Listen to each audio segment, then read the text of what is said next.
Sara Antuña, Carlos de Pando, tengo hoy otra pregunta para ti. dispara.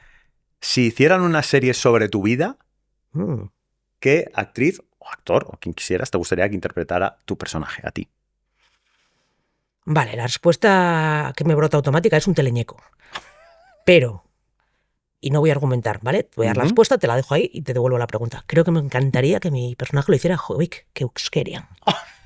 Ahí lanzo el reto. Jovic, mírame. Yo creo que esto es un regalito, un Si no caramelito, hay un acotaciones, él va para adentro. regalazo. ¿Y tú? La única opción posible que es Juan Rabonet. Hostia, es verdad.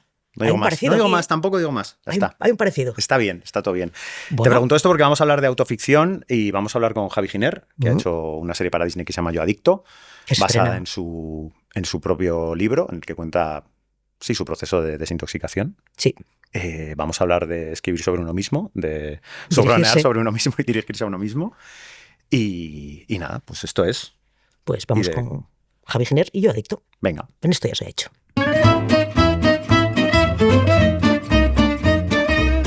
Esto ya se ha hecho es el podcast oficial de ALMA, Sindicato de Guionistas de España, en colaboración con DAMA, entidad de gestión de derechos de autor de obras audiovisuales. Muy bien. A la Correcto. primera. Maravilla. ¿Qué tal? Muy bien. Estamos hoy con Javi Giner. ¿Qué tal, Javi? ¿Cómo Hola, estás? bien. Bueno, con el síndrome del impostor un poco... Anda ya. Que sí, que me impone un poco, ¿eh? No hay Bueno, por qué. No hay por pero qué. porque nos han puesto así como enfrente hoy mucho más Sí, que otras veces. no Hoy sé parece por qué. tribunal. Vamos a hablar de Yo Adicto, Ujú. que fue un libro primero, luego una serie. Que se estrena hoy. Vamos a hablar de todo el proceso, pero vamos a empezar por donde empezamos siempre con todos los invitados, que es preguntando por qué te hiciste guionista, en tu caso también director. Una, las dos. Yo creo que realmente fue porque, o sea, primero fui como cinéfilo, iba mucho...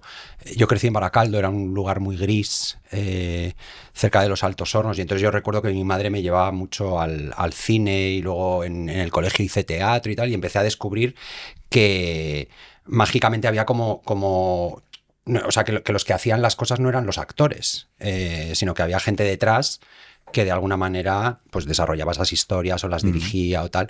Y yo creo que de niño ya era un niño bastante manducón, y yo dije, yo quiero mandar. Y entonces busqué... Eso con y- guionista regular. Sí, bueno, lo que pasa es que cuando lo combinas con el director te sales, sí, sí. te sales con cosas que... Mm. Pero sí, o sea, la sensación sobre todo la sensación de, hostia, yo quiero también contar historias, ¿no? Y nunca me atrajo el estar como delante. No sé, o sea, me gustaba más el lugar con el espacio como del mago de Oz detrás de la cortina, ¿sabes? Que no se me viese, pero ser el que estaba moviendo los hilos, ¿no? El que pincha en la fiesta. Sí, un poquito, sí. ¿No? Y sí. mueve el clima de la fiesta. Sí. Y a partir de ahí empezaste a... ¿Estudiaste al respecto, no? Sí, ¿Estudiaste en Los Ángeles? si no me sí, equivoco? estudié en Los Ángeles. Bueno, mis padres al principio, pues cuando yo les dije que quería estudiar cine, yo estaba en Baracaldo, pues era como... No hay que explicar más. Suficiente, ¿no? Claro, sí, quiero El chiste decir, es era hacer solo- como de, pues no sé, es que quiero ser astronauta, ¿no? Y entonces mis padres me dijeron, bueno, pues antes de irte a estudiar cine, estudia algo de provecho, que sirva para algo.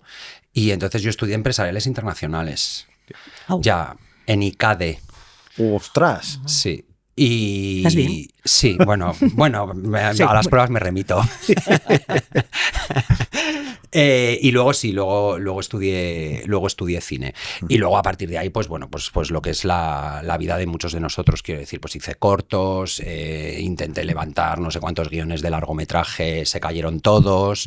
Y antes de hacer la serie, pues eso, yo llevaba intentando debutar, pues yo qué sé, 10, 15 años, ¿no?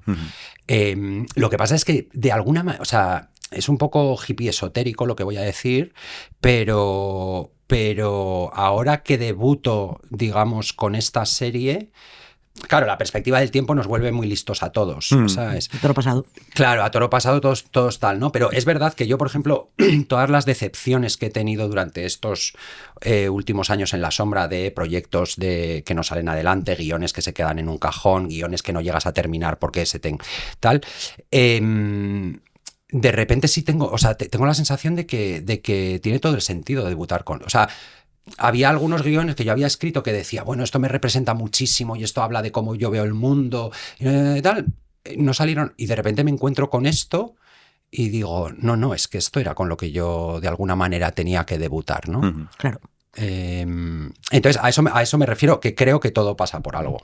Sí, además con lo largos que suelen ser los procesos en el audiovisual, el guión de hace 10 años, cuando por fin sale, ya no te representa, ya no es la persona que lo escribió, ¿no? Bueno, y luego sobre todo hay una cosa que a mí sí me gusta decir, y hablando con compañeros guionistas o incluso con estudiantes y todo esto y tal, que yo creo que también se aprende mucho de los guiones que, por ejemplo, tú escribes y se quedan en un cajón o no consigues levantar, ¿no? Es decir, si el guión de esta serie es como es porque yo he estado 10 años escribiendo en la sombra, aunque ninguno de vosotros hayáis visto el resultado. Y esos guiones que nunca salieron, o esos guiones que no conseguí terminar, o esos guiones tal, a mí me han dado herramientas o conocimientos sobre mí mismo que yo inconscientemente los he aplicado a la hora de escribir yo Adicto, ¿no? Entonces, quiero decir que yo soy de los que piensa de que no hay una página malgastada. ¿Sabes? Que creo que también somos parte de los errores o de los fracasos que tenemos por el camino, ¿no? Sí. Y no sé, me he puesto muy... No, yo estaba pensando todo el rato en Ripley, en la Cuarta de Alien, paseando por el pasillo donde están todos los proyectos, abortos, engendros a medias, que eran lo que estaba buscando la empresa, creando una mezcla entre Ripley y el Alien con una fusión genética extraña, ¿no? Y dices, esto no, esto se parece, esto se va pareciendo un poco más, esto se parece muchísimo, este es el definitivo. Y dices, era este. Sí. Todo lo anterior te ha llevado al mismo esfuerzo que el último. Sí. Pero había un previo allí de ensayo-error, que en el momento no lo parecía que iba a ser el definitivo. Sí, total. Así vivimos, ¿no? Trabajando. Total, sí. En este sentido. Entonces, Yo Adicto es primero una novela autobiográfica, y va a definirla como tu proceso de desintoxicación, pero no sé si es así, así que prefiero que la definas tú en realidad. Sí, o sea, quiero decir, no es una autobiografía en el sentido de que está delimitado muy claramente, o sea, quiero decir, no cuenta mi vida, cuenta un periodo muy concreto de mi vida, y básicamente lo que describe es mi paso por una clínica de desintoxicación y el proceso que hago, el proceso terapéutico que hago para salir de la adicción al alcohol, a la cocaína y al sexo. Y básicamente lo que intento hacer en el libro es una descripción muy honesta y muy, casi te diría que naturalista, de lo que es realmente un proceso de estas características, ¿no? No hay mucha literatura al respecto. La literatura que existe está muy atravesada por la ficción o por no sé cómo decirlo, como los giros, ¿no? O el thriller o el misterio. Y no existía, o yo considero que no existía esa especie de testimonio en primera persona un poco... Bueno, antes de lo que hablábamos, ¿no? Un poco Emmanuel Carrer, ¿no? De contar. Autoficción. Sí, y de contar las cosas como son, quiero decir, sin esconder, sin embellecer. Sobre todo porque creo, y esto es una cosa que a mí me motivó mucho a la hora de escribir el libro y que luego he intentado llevarme también a la serie. Yo intenté escribir un libro que sirviese, quiero decir, no me interesaba tanto yo no me considero escritor, me parece una palabra muy, muy grande que yo no sé cómo, ¿no? O sea, como que me sobra mucho espacio para ser escritor, ¿no? Pero sí consideraba que tenía una voz propia por haber atravesado este proceso, que sobre todo podía acompañar a personas que o lo estén atravesando o lo hayan atravesado, a personas cercanas que lo estén sufriendo, y de alguna manera escribo un libro que a mí me hubiese gustado leer durante mi ingreso, ¿no? Porque creo que uno de los grandes dramas que rodea a cualquier persona que es diferente de la norma, sea porque sufre una enfermedad como la adicción, sea porque sufre un trastorno de salud mental, sea por X, Y, Z, es una profunda sensación de soledad, de esto solo me pasa a mí. Y me pasa a mí porque yo soy defectuoso. Y no. Entonces, sí es verdad que cuando yo lanzo el libro, intento lanzar como una bengala al aire y decir, cuidado, no estás solo. O sea, somos mucha gente que estamos rotos, somos mucha gente que nos hemos perdido, somos mucha gente que nos hemos equivocado y no pasa nada, ¿no? Claro. Y de ahí nace el libro. Vaya rollos, no se acabo de soltar un rollo. Tú no sabes lo que ha dicho la gente que ha venido aquí. No, pensaba, Vale. Pensaba mientras decías que la sensación de soledad también creo que tiene que ver en este caso, hablo desde la ignorancia del sofá, que es desde donde lo digo todo, con que la gente se siente sola porque exponerse públicamente como adicto es para mucha gente todavía vergonzoso, sí, por doloroso, supuesto, sí, y entonces por eso seguramente no hay más literatura o más acompañamiento al respecto, porque la gente es algo que lleva en secreto y en soledad, ¿no? En lugar de exponerlo, que podría servir de ayuda. Sí, y luego, ¿sabes lo que pasa? Que también, como muchas otras cosas en esta sociedad y en este mundo, por ejemplo, de la adicción o de los trastornos de salud mental, se habla muchas veces con mucho desconocimiento de causa, de una manera muy frívola. Mucho juicio, ¿no? Sí, te iba a decir, mucha deshumanización, ¿no? Hay mucha desinformación y mucho lugar común y estereotipo en torno a la adicción, ¿no? Por ejemplo, o sea, quiero decir, imagina, pero es claro, es que eso luego, por ejemplo, a las personas que sufrimos esta enfermedad hace mucho daño. Yo tardé, o sea, a mí no me decían tú eres alcohólico, a mí me decían tú tienes mal beber. Y como yo no me levantaba a las 9 de la mañana y desayunaba vodka, yo no era alcohólico. Claro. Pero claro, es que hay muchos tipos de alcoholismo. O sea, y yo podía pasar 2-3 semanas sin probar una gota de alcohol y era alcohólico, ¿no? Entonces, al final es lo que digo, ¿no? O sea, o trastornos de la salud mental. O sea, ¿qué acceso a la información tenemos acerca, por ejemplo, de la esquizofrenia? ¿No? O del trastorno límite, o de una persona bipolar. Y como eso, muchísimas otras cosas, ¿no? Me puedo hablar de la bulimia, de la anorexia, de tal. Hay muy pocos testimonios donde eso se cuenta con veracidad. ¿No? Parece que son como, no sé cómo decirte, como etiquetas que ponemos en el titular de la noticia y al final, detrás de esa etiqueta normalmente hay una persona. Y eso es lo que yo intento explicar en el libro y luego evidentemente en la serie. Sí. Los dos hemos visto la serie y no queremos hacer mucho spoiler a las personas que nos estén escuchando, pero yo tengo una duda ahora que hablas del libro. En la serie se ve, y no es un gran spoiler, que como parte del proceso te piden escribir un diario con tus sentimientos, emociones, avances, lo que quieras, ¿no? El libro parte de esos diarios, de decir, vale, he hecho este trabajo, los llevo conmigo y una vez fuera del centro los leo y digo, aquí hay algo que podría servir. De hecho, el libro es mucho menos épico que eso. O sea, yo los diarios los conservo porque además es un hábito que conservo a día de hoy, porque a mí escribir en muchos momentos me ha salvado de mis demonios, de una especie de vendaval, de ruido interno, de no poder parar y tal, y el hecho de ponerlo en una página a mí me ha resultado muy terapéutico. Eso mis diarios, o sea, yo no escribo el libro como terapia ni hago esta serie como terapia, ¿no? Pero realmente a mí lo que me ocurre es que me llama la editorial Paidós y tal y me dicen, oye, te seguimos, ¿sabes? Sabemos lo que estás haciendo y tal, nos gusta mucho lo que haces, ¿por qué no escribes un libro de no ficción? Pero ellos se me acercaron más como escribir un libro de no ficción sobre el mundo del cine o sobre, no sé, pues sobre el guión o sobre tal. Y yo les dije, es que yo, o sea, no soy crítico, tampoco soy sociólogo, tampoco soy historiador del cine, tampoco me considero guionista,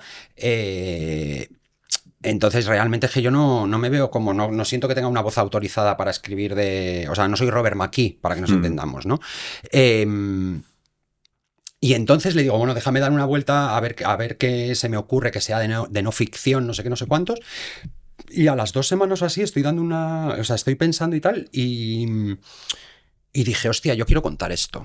Yo quiero hacer esta especie como de salida del armario pública, ¿no? De este tema y tal. Y recuerdo como si fuese hoy, además, o sea, claro, yo me acojoné porque dije, no puedes hacer esto, porque imagínate, luego tal, la gente que va a decir, porque no sé qué tal, hay mucha gente que no lo sabe.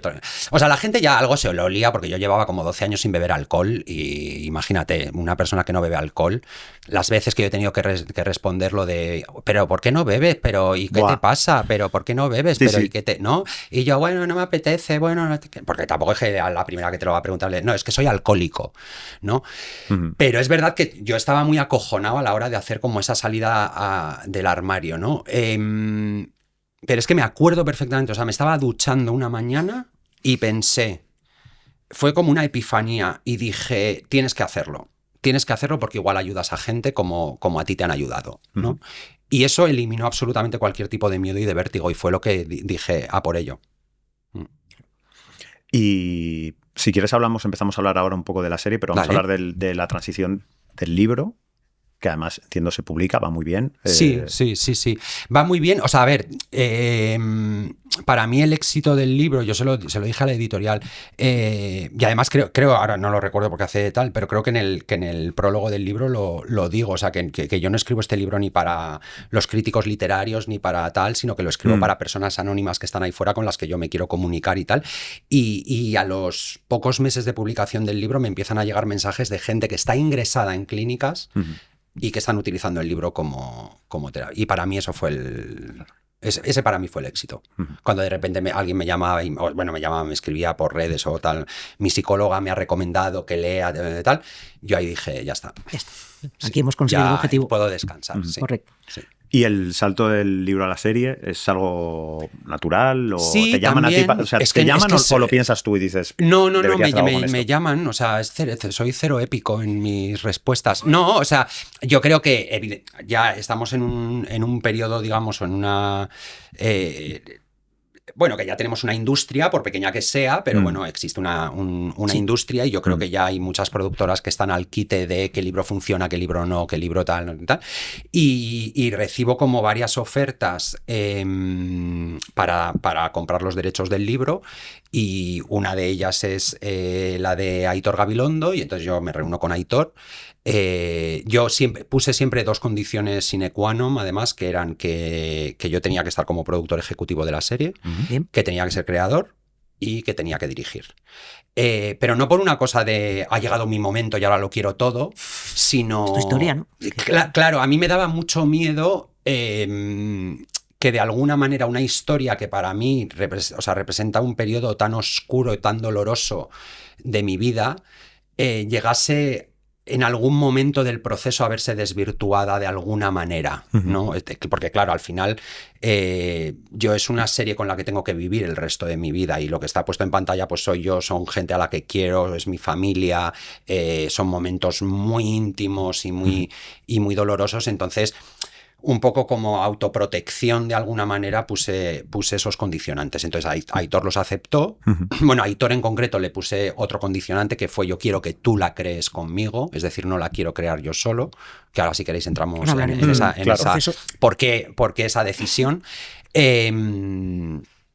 Y nada, y la co-creamos Aitor y yo, y luego entraron en el equipo de guión Alba Carballal y Jorge Gil. Eso te iba a decir, que, o sea, compartes créditos de escritura con otros guionistas y créditos de dirección con otra directora, que es en Atrapé. Tú querías, o sea, entiendo, llevar la batuta para que se respetase más o menos la historia, pero de pronto el introducir nuevas voces ahí no te da un poco de miedo. No, porque ¿sabes lo que pasa? O sea, por ejemplo, voy a empezar por el principio. En el caso de Aitor... O sea, en el caso de Aitor, por ejemplo, yo necesitaba unos ojos externos. Yo era muy consciente que necesitaba unos ojos externos porque había vivido la experiencia, la había transformado en el libro y entonces esta era una especie de tercera transformación. Entonces, yo estaba demasiado implicado entonces, o sea, yo necesitaba hacer el viaje de, entre comillas, separarme de la realidad, incluso de la realidad de un libro o del lenguaje de la literatura, para poder hacer esa transformación a un guión televisivo, en este caso, ¿no? Entonces, digamos que yo necesitaba que Aitor, de alguna manera, me menease, ¿no? Y me prestase un poco sus ojos para, sobre todo al principio, ese primer esfuerzo, digamos, de separación, que me acompañase, ¿no? Y luego potenciarlo con Alba y con Jorge. Y yo, por ejemplo, una de las primeras cosas que les digo a los tres es no me respetéis. No me respetéis, no tengáis... Porque claro, yo también entiendo que para ellos, o sea, hostia puta, ¿sabes? Ponte tú a adaptar la historia de este señor, que además está en la sala de guión contigo, y claro, si normalmente, entre comillas, podemos llegar a ser vergonzosos, no sé qué, aquí... ¿no? Y yo decía... No pasa nada. O sea, esta sala es un santuario, es un lugar seguro. O sea, aquí puede salir lo que queráis. No me respetéis. No se trata de respetarme. Entonces, juguemos, llevémoslo donde tengamos que llevarlo. O sea, empujadme fuera de aquí, ¿no? Y luego, en el caso de Elena, como codirectora, a mí me pasaba que realmente este es mi debut en la dirección. Quiero decir, he hecho cortos, he hecho cosas y tal, pero digamos, en términos como tal, es mi debut como director, ¿no? Entonces, y además es un debut con con unos condicionantes muy concretos, donde yo, digamos, me tenía que enfrentar al vértigo ya no solo de cómo me voy a sentir dirigiendo algo de este escope o de estas dimensiones, sino además yo no sabía cómo iba a responder emocionalmente a ciertas jornadas de rodaje. Claro. No tenía, o sea, quiero decir, ahora lo que decíamos antes con la perspectiva del tiempo te lo puedo contar, pero yo previo a, bueno, pues había ciertos momentos que yo no sabía cómo, o sea, yo no sabía si me iba a romper en mitad del set y me iban a tener que coger en camilla, llevarme y chimpum, ¿no? Porque al final es verdad que es una especie como de... yo creo que esta serie es como un acto psicomágico de esos, ¿cómo se llama? Una constelación familiar a la enésima potencia, ¿no? Entonces, claro, pero quiero decir que ahí tampoco sabes muy bien qué, ¿no? Y todo lo que pase tiene sentido, ¿no? Porque de alguna manera era una regresión desde la seguridad, pero tal, de repente ves a Oriol Pla interpretándote, bueno, mucha movida, ¿sabes? Mucha movida lo define muy bien. Sí, mucha movida de muchos tipos distintos. Y entonces yo, para también asegurarme contacté con Elena y dije, oye, la mitad de la serie la hago yo, la otra mitad la haces tú, ¿no? Entonces es verdad que, digamos que esa posición de showrunner, creador, me ha permitido de alguna manera como que todo se empape de un mismo tono o de una misma visión, ¿no? Pero en los momentos en los que yo, por ejemplo, he necesitado como dar un paso atrás y decir, necesito descansar porque voy tal, pues también lo he podido hacer, ¿no? ¿Y en algún momento tuviste... O sea, por un lado habías dicho que no querías que se te respetase en esa sala de guión, en el sentido de planteadme conflictos, llevadme a retos y ponedme a prueba de alguna manera. Pero has tenido en algún momento no sé si la tentación o ha ocurrido en realidad de decir, esto fue así y esto no se cambia, esto no se toca porque fue así. Ha habido ciertas cosas que sí, evidente, o sea, pero yo no, o sea, nunca han sido un conflicto, quiero decir, no ha llegado a ser un conflicto, ¿no?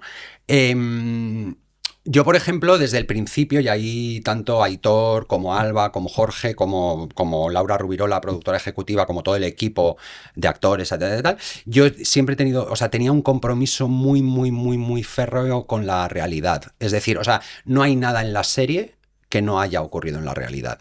No, eso no quiere decir que lo que ocurre en la serie sea exactamente lo que ocurrió en la realidad, ¿no? O sea, por poneros un ejemplo muy práctico para que nos entendamos, hay un momento en el que el personaje de Javier... sí, es un mini spoiler, pero bueno, tampoco pasa nada. Agrede a la educadora social, a Anaís, ¿no? Entonces, yo, por ejemplo, nunca agredí a la Anaís real, pero hubo compañeros míos que sí lo hicieron, ¿no? Entonces, ha sido una olla donde todos los elementos son reales, aunque igual no todos los elementos corresponden a la persona que los identifica dentro de la serie, ¿no? O sea, por ejemplo, el capítulo de la familia, ¿no? El quinto. Es mi familia, pero no es mi familia, ¿no? Entonces es mi familia, pero también participa de cientos de familias, de compañeros y compañeras entonces es una cosa curiosa porque es una mezcla como entre la literalidad de la realidad, ¿no? En una misma secuencia además, ¿eh? O sea, de repente hay una secuencia entre Javier y su madre y hay frases de esa secuencia que son literales que mi madre me ha dicho a mí. Y hay otras 10 que no, que pertenecen a frases de madres de compañeros y compañeras que se las... ¿Sabéis lo que quiero decir? Sí. O sea, hay un mix ahí que a mí me emociona mucho verlo porque evidentemente yo identifico de dónde viene cada cosa, ¿no? Yo creo que el mayor... Pero ya te digo que no fue conflicto. Yo, por ejemplo, el capítulo 5, el de la familia... Sí fue uno al que le dimos muchas vueltas y además como lidiaba con la familia, ese capítulo en concreto lo firmamos Alba y yo, entonces yo le pedí a Alba que tirase a ella las primeras versiones y tal, porque yo estaba me daba un poco de tal y no me quería, o sea, era como de, bueno, me meto, pero, o sea, como que en la piscina, ¿sabes? Que mete los 2 deditos, pero no sé, ¿no? Y yo siempre, pero yo lo veía y yo decía, ay, no es, pero no porque Alba no, o sea, quiero decir, Alba estaba haciendo un trabajo de puta madre, pero claro, porque porque yo realmente lo que quería era desparramar las tripas encima de la mesa y esas tripas tenían que ser las mías. Y es que, o sea, aunque hubiese sido Aaron Sorkin, no lo podría haber hecho, ¿sabes? Y ese capítulo, por ejemplo, sí fue uno que de repente yo lo cogí con ese testigo que me había pasado Alba y a raíz de lo que había hecho Alba yo le di la vuelta, lo reescribí entero, se lo pasé a ella, tal. Y es un capítulo burbuja que si tú lo analizas desde el lado del guión es lo opuesto a lo que se considera la televisión. Quiero decir, es una obra de teatro.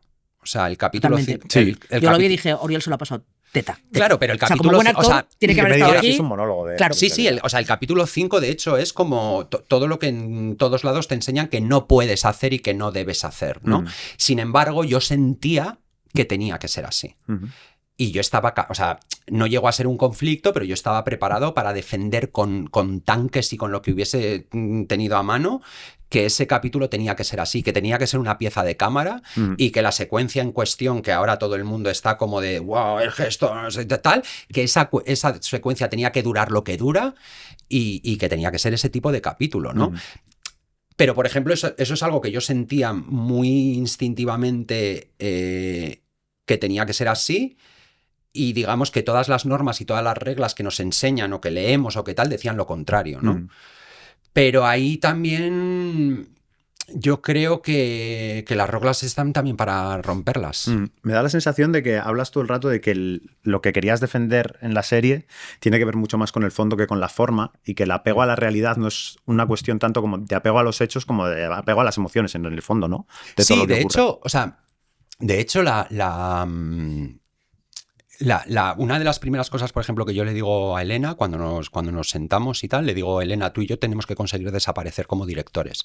O sea, tenemos que conseguir que la comunicación, o sea, como es una historia tan íntima, para mí era casi como que la relación se tenía que establecer entre la pantalla y el espectador. Y que, o sea, cuantos menos cortapisas hubiese de por medio, mejor. Es decir, si tú me vieses a mí o a Elena hacer artificios como directores, vamos mal. Vamos mal porque de alguna manera casi te diría que estábamos persiguiendo un estilo naturalista. Bueno, lo que nos está pasando, ¿no? Que de repente hay gente que piensa que la mitad de la serie son actores y la otra mitad son pacientes que se están recuperando y tal. Y no, claro, pero son todo actores, quiero decir, ¿no? Entonces, o sea, yo sabía que el artefacto que estábamos construyendo, si no era un artefacto emocional, no iba a funcionar. Porque al final una desintoxicación, o sea, llevado a su mínima expresión, es un viaje emocional. Quiero decir, o sea, es un viaje interno que ahí, es verdad que esto como guionistas vosotros lo sabéis mejor que nadie, uno de los grandes retos era cómo coño transformas un viaje interior, donde básicamente el libro es un monólogo interior de un personaje, cómo coño transformas eso en una serie de televisión que tenga sentido con acciones externas, conflictos... Como añadiéndole todos los mecanismos de los que renegabas al principio, ¿no? De darle a la cosa, eso, no sé si puntos de giro, cliffhangers, pero pasarla por el filtro de la narrativa y la coger tu libro, ficción. que es tu monólogo, y decir, bueno, y ahora vamos a hacer un mapa de tramas con esto, ¿no? Claro, total. O sea, y convertirlo en una cosa que realmente, si tú la analizas, tiene una estructura, o sea, tiene una estructura muy clara, ¿no? O sea, tiene una estructura muy clara y además son como unos cimientos sobre los que la serie se asienta. Y que si queréis os cuento un poco como la tesis, por así decirlo, ¿no? O sea, hay una frase que la Anaís, la educadora social, contaba para describir un proceso de desintoxicación, y ella dice que los toxicómanos que ingresamos en una clínica somos como cebollas, ¿no? Y que entonces que su trabajo es ir quitando capa y capa y capa hasta llegar al centro neurálgico de la persona y salvar eso, ¿no? Porque de alguna manera la adicción, las sustancias y tal te han convertido en alguien que tú no eres, ¿no? Y la estructura de la serie es esa. Literal, es decir, o sea, el primer capítulo, que es la adicción, es, para que me entendáis, la cebolla entera de Oriol Pla, ¿no? Y cada capítulo es una capa menos, y otra capa menos, y otra capa menos, ¿no? Hasta que llega, digamos, la herida primigenia, que es esa última herida primigenia, que es la familia. El capi 5, claro. Claro. Y ahí ya, después de eso ya, digamos que lo que queda al final es el centro de la cebolla, el corazón. ¿no? Le voy a hacer el remate a la metáfora, que es que, claro, te pones a pelar una cebolla y lloras como un condenado. Porque esto es así, ¿no? La gente llora mucho, claro. No, pero ¿sabes lo que pasa? A ver, no, pero me hace mucha, a ver, iba a decir, me hace mucha ilusión que la gente llore.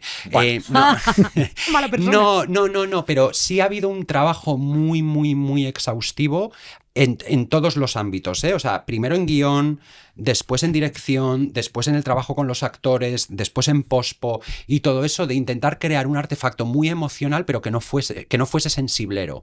O sea, no hacer pornografía emocional. Sí, y no sacar el violín. ¿Sabéis lo que quiero decir? O sea, evidentemente hay muchos lugares en este guión donde, digamos, podríamos haber apretado las tuercas para, digamos, saltar al terreno del melodrama, ¿no? Y sin embargo nos hemos contenido mucho todo el rato y hemos intentado que la emoción viniese de lugares muy, ¿cómo lo diría? Muy sinceros, muy orgánicos dentro de la historia, ¿sabes? O sea, hay un momento, no lo voy a destripar tampoco, pero al final del capítulo 3, que para mí hay un gran, digamos, hay un gran giro en toda la historia, ese momento que a mí me resulta tan emocionante, que a la gente le vuelve loco, que llora y que ríe y que es una especie como de explosión de sentimiento de tal, no es un momento que esté, o sea, quiero decir, forma parte del entramado de lo que estamos contando, ¿no? De alguna manera forma parte de todo ese mundo. Yo lo noté mucho en la música, que es de Nico Casal, que además es muy guay. Que aprieta muy poco la música, porque podría apretar muchísimo más. Hay muy poca música en realidad en la serie para lo que podría haber. De hecho, el pobre Nico, que desde aquí, bravo Nico, no, porque es un músico súper dotado y se las he hecho pasar putas porque justamente era eso, ¿no? Era quita, fuera, no, me estás, subraya, no, fuera. Quítale capas a la cebolla, ¿no? Sí, o sea, claro, a mí me pasaba una cosa, por ejemplo, que era una cosa que yo intentaba transmitir. En una clínica de desintoxicación se sufre mucho y se llora mucho en el proceso, pero también se ríe mucho. Claro. Y normalmente la emoción en una clínica de desintoxicación tiene...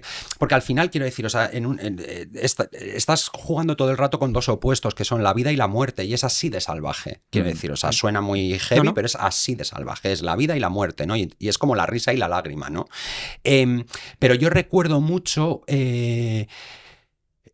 que en la clínica de desintoxicación a todos nos pasaba, claro, estás en una ciclotimia emocional que no te la quiero ni explicar, o sea, porque tienes 10 síndromes de abstinencia, estás 3 horas histérica, las siguientes 3 horas estás deprimida, las siguientes 2 horas estás más contento que no, ¿sabes? O sea, pero los accesos de emoción no eran esta cosa como emoción triste, ¿sabes? Era como de que ¿no? Te abre el pecho, ¿no? Sí, como que además como incontrolable, ¿no? Como que de repente estás viendo algo, te pilla por sorpresa y tal, y haces... ¿no? Y esa es la emoción que hemos intentado lograr transmitir. ¿Cómo es Muy buen clip. ¿No? Yo tengo una pregunta. ¿Esto lo vais a colgar en redes? Hombre, por supuesto. Todo, pero todo. Ponedlo en loop. Por favor.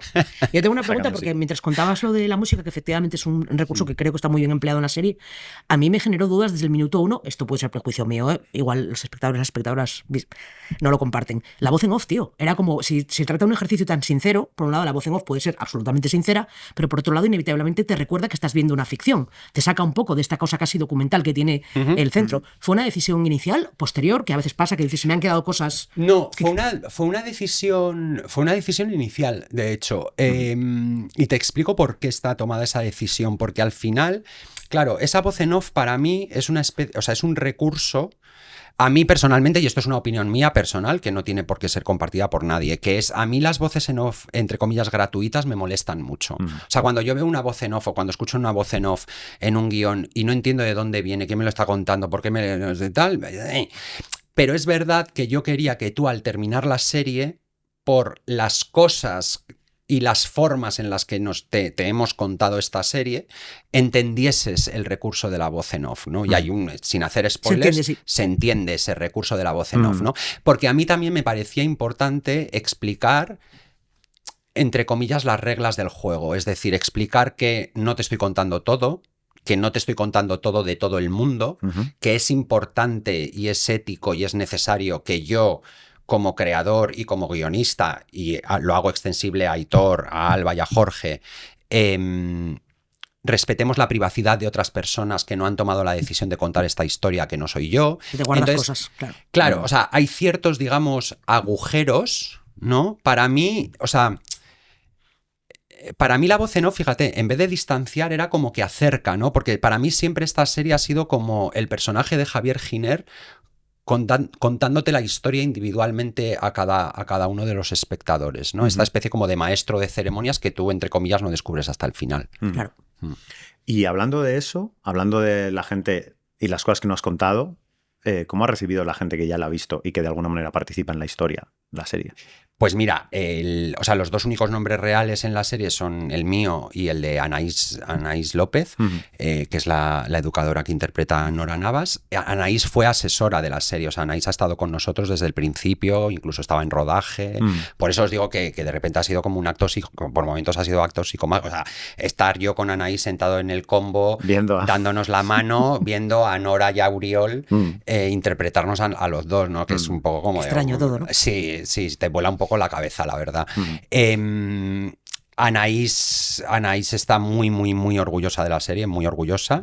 Y luego las otras personas, digamos, que de alguna manera hay personajes en la serie que son trasuntos de esas personas, están muy orgullosos también. Familia, tío. También. Sí, mi familia está muy orgullosa. Es que, claro, me preguntáis por mi familia y de repente... a mojar la pestaña. Claro, de repente se me empieza a mojar lo que viene siendo la mirada. Podemos cortar aquí. No, mi familia está muy orgullosa. Está muy orgullosa. Sí, porque...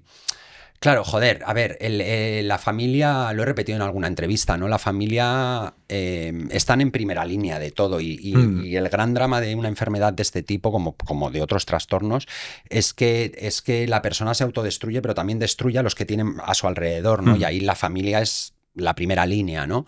Entonces, claro, ya... Claro, de repente, pues eso, mis padres ver que yo voy al Festival de San Sebastián, que he logrado ser lo que siempre he querido ser, que es director y guionista, que estoy presentando la serie en sección oficial, que a la gente les gusta, que tal. Claro, ya no solo es, hostia, has superado su problemática, sino... Mi hijo es feliz porque ha logrado lo que quería, ¿no? Entonces están muy, muy orgullosos y están muy orgullosos también como de... Claro, nosotros hablamos como de... ¿Cómo lo explicaría? O sea, nosotros hablamos en términos industriales, de guión, tal. Claro, mis padres no ni son guionistas ni... Realmente las series les importan 3 cojones, ¿sabes? O sea, van al cine una vez cada 5 años y tal.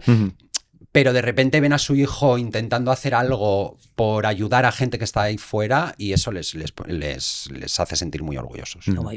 Como que al final es el final del viaje esto, ¿no? O sea, que es un viaje que tú explicas además que es un viaje sin final, que tiene sentido también.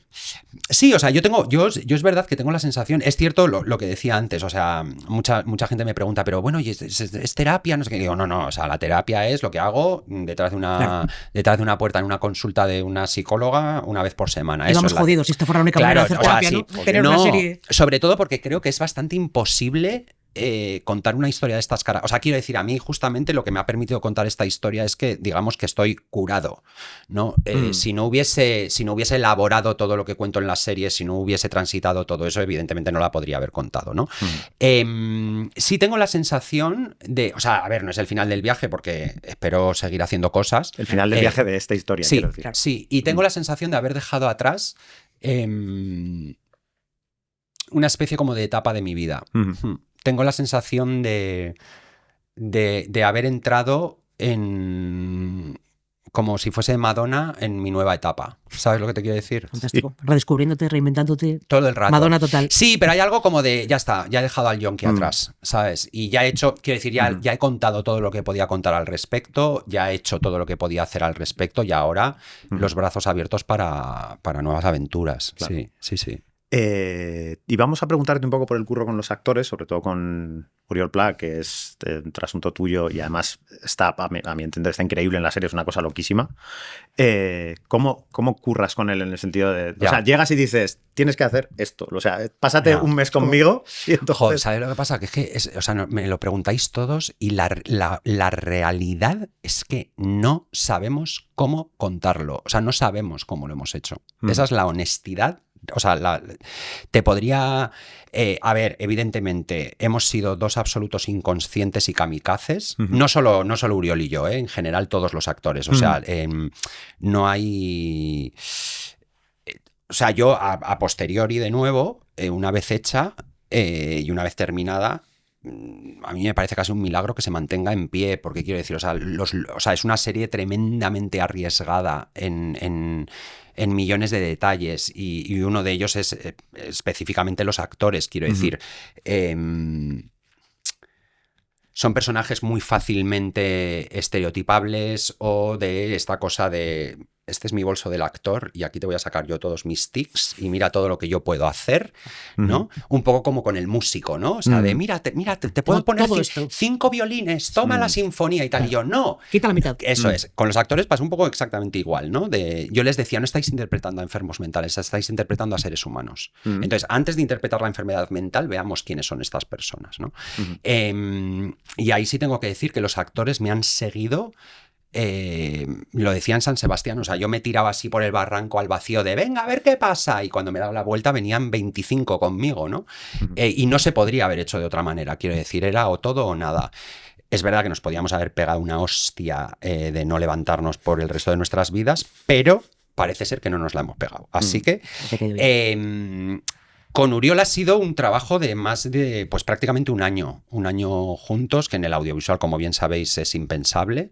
Y eso habla mucho de su generosidad, de su compromiso y de su entrega y del amor que le tiene al oficio, ¿no? Los dos somos quiero decir, cada uno en su parcela. Los dos somos unos apasionados totales de la interpretación, del cine, del teatro, de tal. Y hemos sido como... pasito a pasito. Sí tengo la sensación de que ha habido una especie... Yo le dije desde el principio a Uri, le dije, olvídate de imitarme, yo no soy conocido, no soy una persona pública, quiero decir. Entonces, libérate de ese peso o de esa responsabilidad. Igual que les dije a los periodistas, a los guionistas, no me respetéis, ¿no? Un poco a Uri le dije exactamente, no me respetes. ¿Sabes?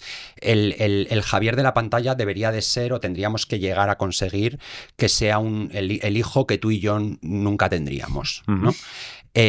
Y con eso lo que quería decir es que necesitaba que él pusiese tanto de él mismo como yo de mí mismo, ¿no? Y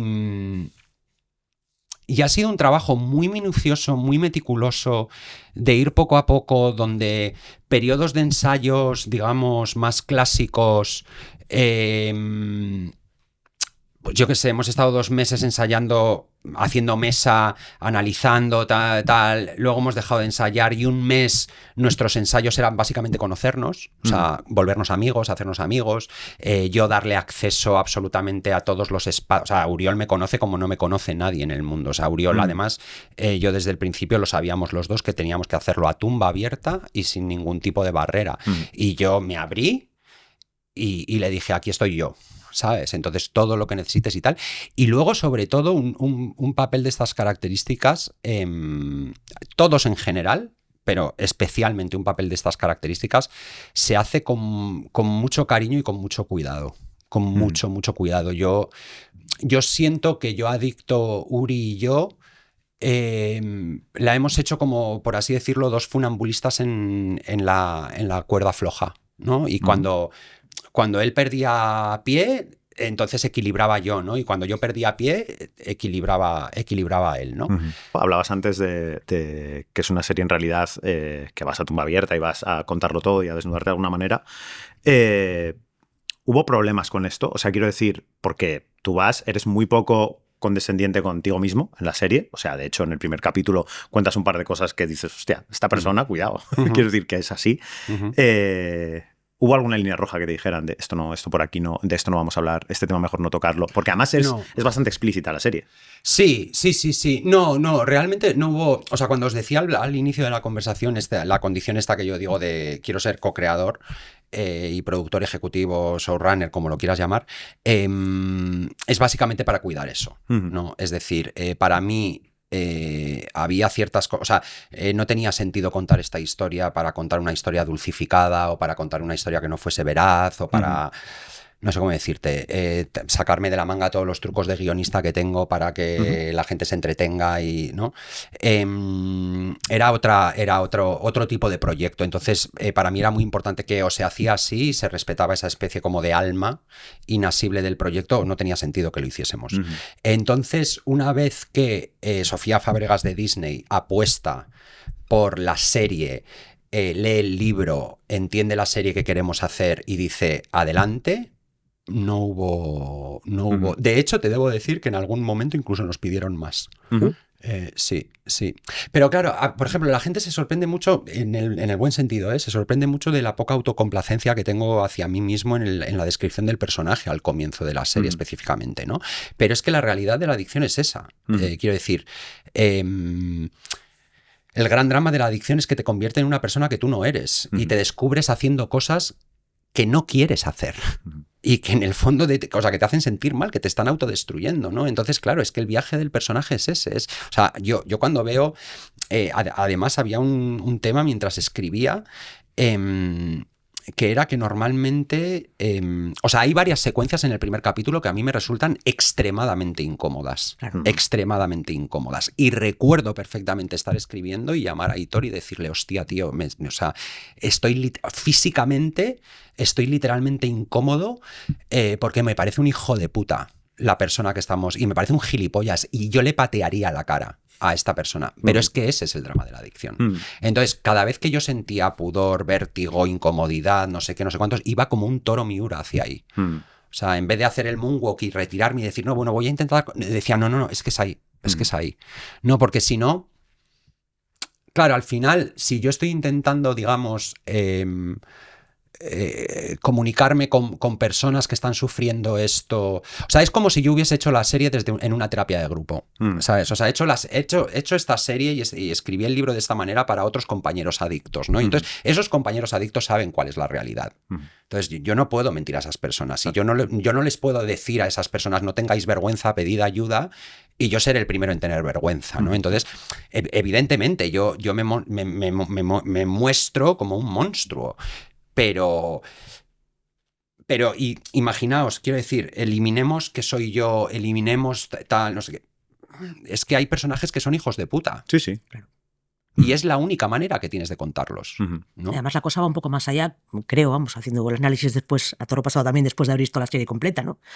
Dices, no, la adicción en este caso yo creo que no va solamente de la cocaína, del alcohol o del sexo, sino también a un estatus, a una posición, a unos conflictos a lo mejor con el poder. Pues en el caso del capítulo 1, es un spoiler pequeñito, pero vamos, que dices, esta persona le echa los tejos a un subordinado 10 años menor. Sí. Y dices, esto también es parte de una dinámica vital que no es buena, más allá de la adicción que te lleva a esto, ¿no? Es o en que el de caso hecho... no recuerdo en qué capítulo es, pero vamos, la parte en la que Omar Ayuso, que interpreta a un chaval que entra al centro de desintoxicación y se marca un momento también bastante impactante, hablando de cómo el personaje que interpreta, que es un actor con mucho éxito, ha empezado, digamos, una carrera hacia abajo, cuesta abajo, a la adicción, debido a su trabajo, debido a que personas en su trabajo... Sí, debido al productor de la serie en la que trabaja. Se los llevan a una fiesta, les dan drogas, en fin, que dices, no digo que esto no podría haber ocurrido de otra manera, pero desde luego ocurrió de esta manera, ¿no? Y dices... Es que, o sea, hay una cosa que yo lo que digo mucho es que para mí quiero decir, el tema de la adicción, por así decirlo en la serie, aunque se titule Yo Adicto, para mí es casi como una especie como de MacGuffin, ¿sabes? O sea, para mí no es una serie sobre gente enferma, para mí es una serie sobre seres humanos, ¿no? Y de hecho hay dentro de la estructura que os comentaba antes de las capas de cebolla, o sea, en el momento en el que yo creo que la serie... o lo que hemos intentado hacer es que, digamos, los 2 primeros capítulos tú los ves desde la distancia de tu sofá, en plan de estoy viendo la serie del maricón yonki que está medio tal, no sé, tal, pero según la serie avanza y, digamos, esas capas de cebolla se van quitando, esos disfraces, y empieza a llegar a la parte más íntima, esa parte más íntima no se diferencia tanto, seas adicto o no. Quiero decir, todo el mundo tiene dinámicas familiares tóxicas, todo el mundo tiene dinámicas relacionales tóxicas, todos estamos luchando continuamente sobre cómo vincularnos o qué complejos tenemos o cómo gestionamos la frustración o cómo gestionamos la rabia o cómo gestionamos tal, ¿no? Y en el caso, por ejemplo, de Omar Ayuso, a mí había un tema que era que yo no podía hacer el libro transcurre en 2009. Pero la serie transcurre en 2018, entonces yo no podía hacer una serie sobre la adicción hoy en día sin tratar el tema del chemsex, ¿no? En la actualidad, que es una absoluta epidemia, ¿no? Y además hay algo que está ocurriendo hoy en día, que es cómo esta sociedad turbocapitalista, de alguna manera, donde ya vamos todos con la lengua afuera en una rueda del hámster que no para jamás, ¿no? Y que lo que está haciendo este libre mercado, ¿no? Es triturar a las personas continuamente. Pero una vez trituradas, ese propio mercado se encarga de darles una patada y de criminalizarlas, ¿no?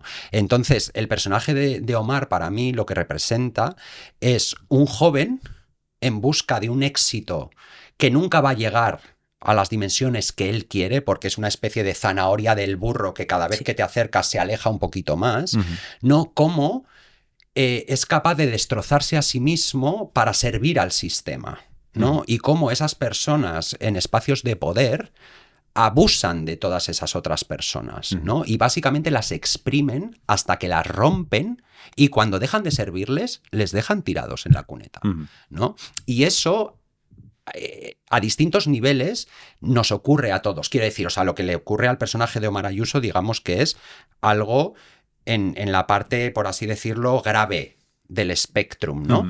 Pero en una parte muy cotidiana nos pasa a todos nosotros, ¿no? Que de alguna manera vivimos en una sociedad hoy en día, no es, y no creo que sea no pretendo que sea un mensaje buenista, o sea, yo no soy hippie ni tal, pero quiero decir, vivimos en una sociedad donde cada vez hablamos menos, hablamos peor y somos muy individualistas. Y hay algo muy importante para mí en la serie, que es una reivindicación absoluta del poder del grupo y del poder de las redes de afectos, ¿no? Y del poder del sostén colectivo. Yo digo muchas veces, yo no me desintoxiqué solo, yo necesité ayuda, y yo me desintoxiqué gracias a profesionales y gracias a una red de compañeros y compañeras que consiguieron sostenerme en mi momento más bajo. No sé si he respondido a algo. Sí, y además me lo quedó para el sindicato, afiliados. Tejer una red de gente, tejer una red de gente que esté como tú, totalmente. Mejor que tú, peor que tú, pero que te ayude a sostenerte. Totalmente, sí. Quiero decir, o sea, si es que, o sea, lo que te acabo de decir, ¿no? Como o sea, desde el punto de vista sindical, es que el patrón va a tender a intentar aprovecharse. Sí, claro. Entonces, el obrero, o sea, los que estamos abajo, lo único que tenemos es el poder de la masa, porque individualmente no, o sea, las multicorporaciones son estructuras tan inmensas, con tanto poder y con tantos recursos, que nosotros somos hormiguitas. La única forma que tenemos es construir un elefante entre todos. Muchísimas. Sí. Claro. Pues la última y nos vamos, que igual es el peor programa para decir esto. ¿Qué consejo le darías a alguien que está empezando? Ya no lo había pillado, digo yo. Porque ya. La espuela. Perdón, La ir para casa. Va, el consejo. El consejo que te han dado, el mejor que te han dado, el que tú le darías a alguien que estuviera empezando. Mira, a mí, uno de los mejores consejos que me han dado en la vida, y me lo dieron hace ya varios años, me lo dio... ¿Tengo que decir quién? Lo digo. Si quieres, sí. Me lo dio Javier Cámara. Javier Cámara es muy amigo mío y yo le quiero mucho y da unos consejos tremendos, así que escribidle por Instagram para que os dé consejos. No, yo recuerdo que estaba intentando sacar adelante un largometraje hace muchos años y nos fuimos a comer un día y tal, y yo estaba con este rollo de, bueno, pero es que claro, es que tengo que pensar, porque bueno, no sé si estoy preparado, porque igual llamo a este actor, o sea, yo estaba como y tal, y de repente Javi me dice, Javi, cállate. Y yo, cállate, Pau. Claro, y yo me quedé así como tal, y me dice, mira, te voy a decir un secreto, nunca se está preparado. Y yo dije, wow. Y me lo he llevado conmigo. Me lo he llevado conmigo porque si una persona como Javier Cámara, a mí me gusta compararlo, ¿os acordáis cuál es la tercera de Indiana Jones? ¿Cómo se llama? La última cruzada es. Sí. ¿Os acordáis al final que él tiene que ir como a por el Santo Grial y tiene que poner el pie en el aire y de repente no sabe si se la va tal, no sé qué? Salto de fe. Claro, pues yo creo que es eso, tío. O sea, nunca se está preparado. O sea, por mucho que tal, siempre necesitas hacer un salto de fe, y en ese salto de fe tienes que dar el paso esperando a que haya un puente. Muy bien, pues muy buen consejo. ¿No? Muchas gracias, Javi Giner. Pues gracias por venir, gracias por estar aquí. Un placer y que vaya súper bien a partir de hoy. Yo adicto. Muchísimas gracias, chicos. Esto ya se ha hecho. Turra sindical. Nunca está mal. Hoy con nuestro presidente, Carlos Molinero. ¿Cómo estás? Compañero. Vienes a hablarnos de la World Conference of Screenwriters, WCOS, marcan aquí, que fue el 2 y el 3 de octubre en Galway, en Irlanda. Y pasaron cosas. Sí, yo creo que ahí hay como... Se hablaron de cosas que todos los sindicatos estamos como en el mismo sitio. Una como muy importante, que yo creo que puede que tan importante como la directiva esta de derechos de autor que se hizo hace unos años, que tiene que ver con todo esto de la inteligencia artificial. Importante. Entonces ahora mismo va a haber como 9 meses para hacer una especie como de, por un lado, manual de buenas prácticas entre pues guionistas, empresas de tecnología, y la cosa va a ser como muy complicada porque es todo un tema bastante espinoso, claro. Y de momento lo que hay pues pinta regular para nosotros, porque la regulación que pretenden hacer es que, ¿cómo se llama esta lista en la que tú te pones para que no te llamen por teléfono y te den la lista Robinson. La lista Robinson. ¿Que eso funciona, la lista Robinson? ¿Alguien le ha funcionado? No mucho. Pues no, pues ellos lo que quieren hacer es, lo que de momento se ha conseguido es que haya una lista Robinson de guionistas que no queremos que nuestro material sea devorado por las IAs para entrenarlas. Pero vas a tener tú que ir a un sitio y decir, oiga, yo quiero ser uno que no quiere que la IA le coja las cosas, con lo que ya es algo que tendría que ser, se supone, al revés. No molaría más hacer una lista. Bueno, pues eso ya va a ser de momento de lo que se está hablando.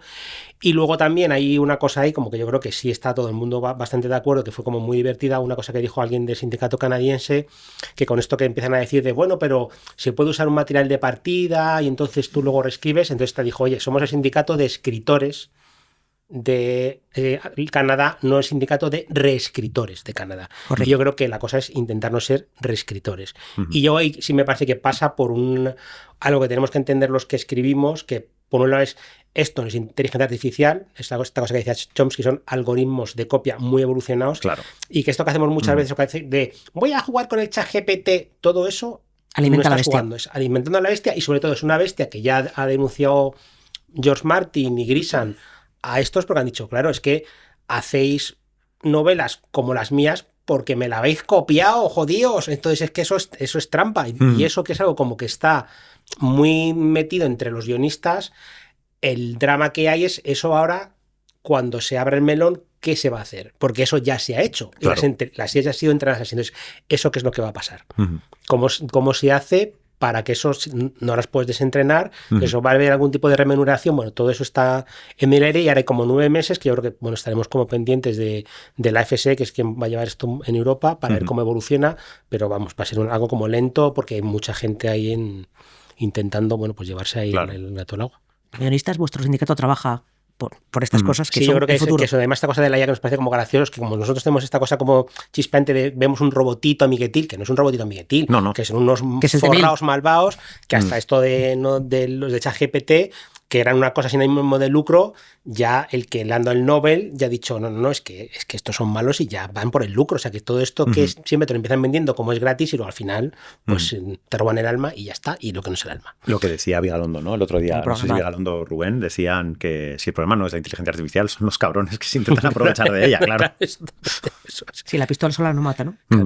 Y otra cosa de la que se ha hablado, y que yo aquí estamos en Alma intentando a ver si conseguimos lo mismo, es que ya hay distintos países, por ejemplo en Inglaterra lo han conseguido, en Alemania están en ello, de conseguir acuerdos marco con las plataformas, para que todos tengamos unos mínimos derechos garantizados, y que estas cosas que pasan muchas veces, que te llega el productor Aguililla, ¿no? Y te dice, no, este contrato fírmalo, porque claro, no soy yo soy un pobre hombre, y mira, mi hijo pasa hambre, pero el malvado Netflix me obliga a firmar cosas terribles, por decir, oiga, mire, no, es que Netflix ya tenemos un acuerdo que dice que no tengo que ceder esto, o los títulos se van a respetar lo que decimos en Alma, y yo creo que eso es algo que ya han conseguido en Inglaterra, en Alemania está en ello, y nuestro objetivo es tener algo aquí en España, y es algo que sí está todo el mundo como por la labor de pelear en esa dirección. Y la tercera cosa que yo creo que fue como bastante interesante, que el título de este año era Historias del poder, el poder de las historias, pues tenía que ver con algo que todo el mundo habla un poco, y es cuando tú tienes plataformas que son muy globales, realmente pues las historias más locales, más pequeñas, más especiales, cómo se pueden representar, ¿no? Y entonces eso fue una cosa que hubo un panel ahí que estuvo Teresa de Rosendo por Alma y tal, hablando un poco de eso, ¿no? De qué estrategias hay. Ahí hay pues una cosa como muy clara, por ejemplo, es que en Francia el 20% de lo que ganan en Francia, Netflix lo tiene que invertir en cine francés, ¿no? Pues esto es decir, al final tienes que, esto yo creo que es una batalla que aquí todavía no hemos conseguido ganar, que es hacer entender a los políticos y al ministerio que tienes que hacer que las plataformas no sean solo un plató, sino que reinviertan en historias de aquí para que nosotros podamos seguir contando historias nuestras y que eso sea algo que sobreviva, ¿no? Yo he visto ahora en Sitges una película que las dos pelis que he visto en Sitges que más me han gustado son españolas, que son la de esta que se llama El bodegón con fantasmas y la otra de Vigalondo, la de Mañana Forever, que me parecen películas eso como muy especiales, que si no hay de alguna forma alguien no se encarga de que eso se haga, pues son películas que serían como trituradas, ¿no? Entonces eso sí que fue algo que igual que se habló mucho y fue una de las cosas fundamentales que acabó una guionista irlandesa hablando eso de Alan Moore y del poder de nosotros como magos, y estuvo todo muy bien y muy irlandés, como tiene que ser. Muy bien. Pues bueno, hasta aquí la turra sindical y hasta aquí el programa de hoy. Recordamos solo que vamos a tener muy pronto otro Alma Responde, así que mandad vuestras preguntas a podcastalma@sindicatoalma.es. Correcto. Y que, pues hasta aquí. Muchas gracias, Carlos Molinero. Y esto ya se ha hecho. Un miércoles más. Esto ya se ha hecho es el podcast oficial de Alma, el sindicato de guionistas de España, con la colaboración de Dama, la entidad de gestión de derechos de autor de obras audiovisuales, y grabado en su sede de Madrid. Presentado por Sara Antuña y Carlos de Pando. Dirección, Alba Lucío y Josep Gatell.